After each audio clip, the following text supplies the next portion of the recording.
সুপ্রিয় দর্শক, আসসালামু আলাইকুম ওয়া রাহমাতুল্লাহ। হযরত বিলাল রাদিয়াল্লাহু তাআলা আনহু জন্ম নেন সৌদি আরবের পবিত্র মক্কা নগরীতে। জাতিতে তিনি একজন আফ্রিকান আরব। তার পিতার নাম রাবাহ এবং মায়ের নাম হামামা। তার পিতা একজন কৃতদাস হলেও মা হামিমা ছিলেন শাহজাদি। শাহজাদি কেমন করে গোলামের স্ত্রী হলো সেটা জানতে হলে আমাদের আরেকটু পিছনে ফিরে যেতে হবে। শেষ নবী হজরত মুহাম্মদ সাল্লাল্লাহু আলাইহি ওয়াসাল্লাম জন্মগ্রহণ করেছিলেন 570 খ্রিস্টাব্দে। সেই বছরই আবিসিনিয়ার বাদশাহ আব্রাহা তার বিরাট হস্তি বাহিনী নিয়ে পবিত্র মক্কা নগরী আক্রমণ করে। হস্তি বাহিনীর ভয়ে আরবরা আতঙ্কিত হলেও আল্লাহর ঘর রক্ষা করার ব্যবস্থা করেন আল্লাহ নিজেই। হস্তি বাহিনী সহ আব্রাহা পরাস্ত হলো। এই ঘটনার কথা মুসলমানদের পবিত্র ধর্মগ্রন্থ কোরআন শরীফের সূরা ফিলে উল্লেখ করা আছে। আরবি ফিল শব্দের বাংলা অর্থ হাতি। যুদ্ধে পরাজিত হয়ে আব্রাহার সমস্ত বাহিনী পালিয়ে গেল। যারা পালাতে পারল না তারা আরবদের হাতে বন্দী হলো। এই বন্দীদেরই একজন ছিলেন বিলাল রাদিয়াল্লাহু তাআলা আনহুর মা হামামা। হামামা ছিলেন স্বয়ং বাদশাহ আব্রাহার ভাতিজি, কিন্তু ভাগ্যের নির্মম পরিহাসে হলেন দাসী।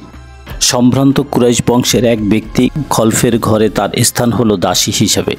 সেখানেই আবিসিনিয়ার আরেক দাস রাবাহ কাজ করত। তাদের বিয়ে হয় এবং তাদের ঘরেই জন্ম নেন হযরত বিলাল রাদিয়াল্লাহু তাআলা আনহু। হযরত বিলাল রাদিয়াল্লাহু তাআলা আনহুর চেহারা মোবারকের যে বর্ণনা পাওয়া যায় তা থেকে জানা যায় একজন আফ্রো আরব হিসেবে তার গায়ের রং ছিল কালো, দেহের গঠন ছিল লম্বা, মাথার ঘন কালো চুলে তিনি লাল খিজাব ব্যবহার করতেন। বাবা মায়ের স্নেহ ছায়ায় শিশু বিলাল বড় হচ্ছিলেন। হঠাৎ করে বিলালকে এতিম করে বাবা মা পাড়ি জমান না ফেরার দেশে। এর আগে বিলালকে রেখে যান মনিব খলফের কাছে। একজন কৃতদাসের ছেলে হিসেবে তাকেও কৃতদাস হতে হলো। বিলাল সেভাবেই চলছিলেন। একদিন মারা গেলেন খলফ। বিলালের মনিব হলেন খলফের পুত্র উমাইয়া। উমাইয়া ছিলেন নির্মম। বিলালের ওপর নেমে আসলো অসহনীয় নির্যাতন। কিশোর বিলালের কাজে এতটুকু ভুল ত্রুটি পেলেই তার উপর অসহ্য নির্যাতন চালাতেন উমাইয়া। জুলুম আর অত্যাচারের মাত্রা বেড়ে গেলে বিলালের মনে হলো এর নাম মানুষের জীবন নয়, বাঁচতে হলে মানুষের মতো সম্মান নিয়ে বাঁচতে হবে। দুঃখের কথা, মাথা উঁচু করে বাঁচার স্বপ্নের কথা বলতেন বন্ধু আম্মার ইবনে ইয়াসির রাদিয়াল্লাহু তাআলা আনহুর সাথে। আম্মার রাদিয়াল্লাহু তাআলা আনহু তার মতো একজন হতভাগ্য কৃতদাস।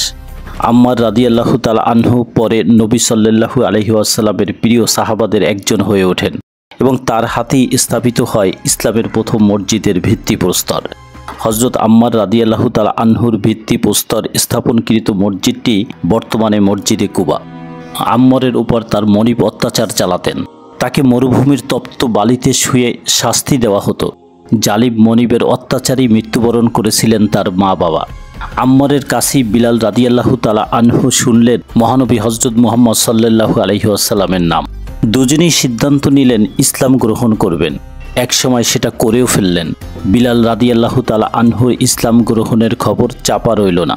মনিব উমাইয়া এবার হাজার গুণ ক্ষিপ্ত হলেন। বিলালের উপর চালানো অত্যাচারের মাত্রা চরমে পৌঁছালো। তাকে বলা হলো জন্তুর মতো চার পায়ে চলাফেরা করার জন্য। আদেশ অমান্য করলেই শাস্তি। কখনো বা বিলালের গলায় দড়ি বেঁধে ছেলেদের হাতে তুলে দেন। ছেলেরা তাকে মক্কার রাস্তায় রাস্তায় টেনে হিঁচড়ে নিয়ে যায়। অজ্ঞান হয়ে যান বিলাল। উমাইয়া বিলালকে লোভ দেখান ইসলাম ত্যাগ করলেই উঠিয়ে নেবেন শাস্তি, নতুবা মাত্রা আরও বাড়বে। কিন্তু বিলাল তার আদর্শ থেকে সরেন না এক চুলো। প্রাণের চেয়েও যে আদর্শ বড়। ফলাফলে আরও ক্ষেপে যান উমাইয়া। নির্যাতন ক্রমাগত বেড়েই চলল। এবার বিলালের বুকে ভারী পাথর চাপিয়ে তাকে মরুভূমির অগ্নিতপ্ত বালুর উপর চিৎ করে শুয়ে রাখা হলো। বন্ধ করা হলো খাবার। চাবুকের আঘাতে আঘাতে জর্জরিত করা হলো। ক্ষতবিক্ষত দেহে ছিটিয়ে দেওয়া হলো লবণ। অসহ্য যন্ত্রণায় কাতর হয়েও নিজের আদর্শকে অস্বীকার করলেন না একটিবারের জন্য। মনে মনে শুধু আল্লাহর কাছে প্রার্থনা করে যান, একদিন নিশ্চয়ই এই যন্ত্রণার অবসান হবে। বিলালের উপর এই ভয়াবহ নির্যাতনের খবর গেল নবী করিম সাল্লাল্লাহু আলাইহি ওয়াসাল্লামের কাছেও। কেঁদে উঠল তার অন্তর। ভাবতে লাগলেন কি করা যায়। সাহাবীদের সাথে আলোচনা করলেন। হযরত আবু বকর সিদ্দিক রাদিয়াল্লাহু তাআলা আনহু নবীজিকে বললেন, যেমন করেই হোক আমি হযরত বিলাল রাদিয়াল্লাহু তাআলা আনহুকে মুক্ত করে আনবই ইনশাআল্লাহ, যত টাকা লাগে লাগুক। আবু বকর গেলেন উমাইয়ার কাছে, কিন্তু উমাইয়া জানতেন আবু বকর ইসলাম গ্রহণ করেছেন। তিনি বুঝতে পারলেন আবু বক্কর বিল্লালকে কোরাই করে মুক্ত করে দিবেন, তাই তিনি আবু বক্করের প্রস্তাবে রাজি হলেন না। হতাশ মনে ফিরে এলেন আবু বক্কর। এবার এগিয়ে এলেন নবীজির চাচা হযরত আব্বাস রাদিয়াল্লাহু তাআলা আনহু।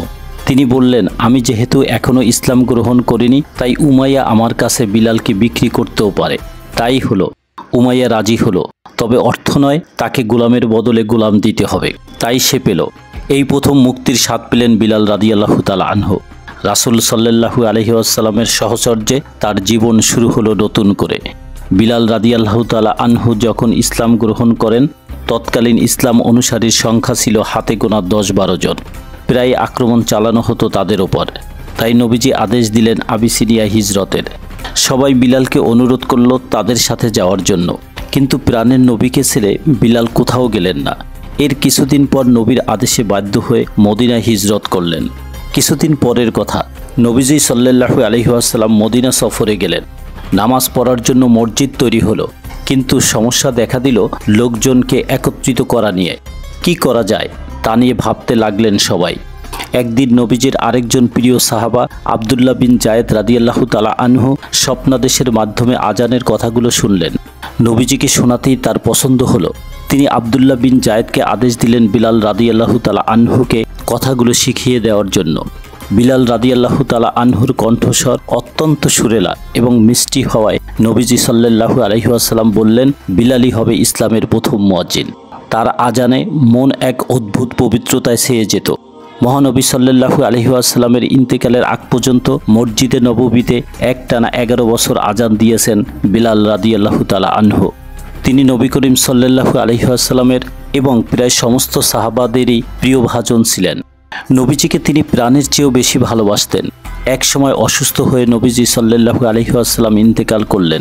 শোকে বিহ্বল বিলাল রাদিয়াল্লাহু তাআলা আনহু মদিনা ছেড়ে চলে যেতে চাইলেন, কিন্তু খলিফা আবু বকর রাদিয়াল্লাহু তাআলা আনহুর অনুরোধে মদিনায় থেকে গেলেও রাসূল সাল্লাল্লাহু আলাইহি ওয়াসাল্লামের মৃত্যুর পর যতদিন বেঁচে ছিলেন তার মুখে কোনো হাসি ছিল না।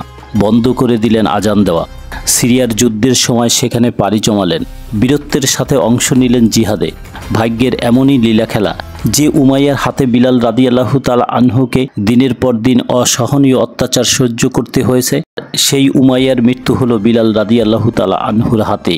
লোকে তার সুমধুর কণ্ঠের আজান শুনতে চাইত, কিন্তু তিনি রাজি হতেন না।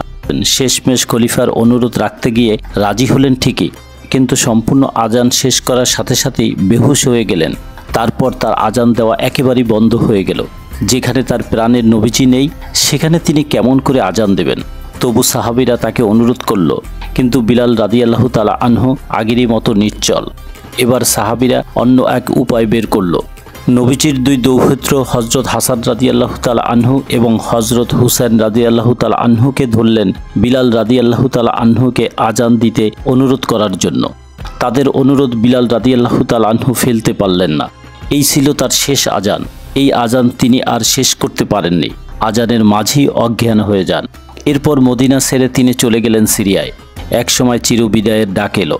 দামেস্কের ফাওলান নামক স্থানে 641 খ্রিস্টাব্দে মৃত্যুবরণ করেন ইসলামের প্রথম মুয়াজ্জিন হযরত বিলাল রাদিয়াল্লাহু তাআলা আনহু। দাফন করা হলো ফাওলানের বাবুস সাগির কবরস্থানে। যতদিন এই আজানের ধ্বনি বাজবে ততদিন তিনিও বেঁচে থাকবেন মানুষের অন্তরে। হযরত বিলাল রাদিয়াল্লাহু তাআলা আনহু আমাদের সকলের কাছে অনুকরণীয়।